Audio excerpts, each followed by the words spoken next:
If you're the parent of a deaf or hard of hearing child, I know that language development is at the top of your list of daily concerns because language is such an important part of our lives. It's what connects us to each other. It's what connects your child to you. And our ability to express our desires, our wants, our needs, our love is such an important part of our lives that noticing a communication gap can be really scary. As a teacher of the deaf with many years experience working with young children and as a fellow mom, I can tell you that one of the areas that we notice that there might be some communication issues is when your child feels mentally, physically, or emotionally overwhelmed. It's like all their language goes out the window. And what you see instead is kicking, screaming, yelling, crying, and very little useful language. How do we make a change in this? Well, one of the ways to do that is to just keep modeling language. Before you go ahead and pick up your child or put down antiseptic or a Band-Aid or anything like that, if you can, insert some useful language.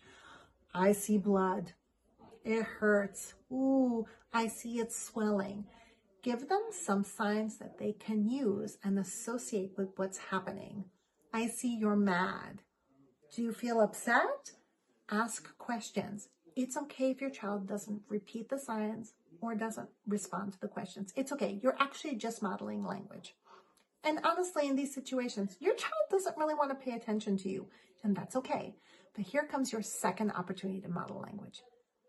Use it with yourself. The next time you stub your toe, stop and use some signs.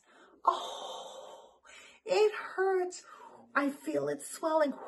I need to get ice. I'm going to put it on. Oh, it's feeling a little bit better now. I'm upset. I wanted to go up, but now my foot hurts.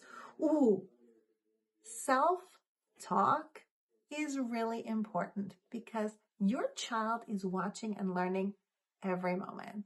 And you using these signs to communicate how you're feeling mentally, physically, and emotionally is going to give them the language they need to communicate in these situations better in the future.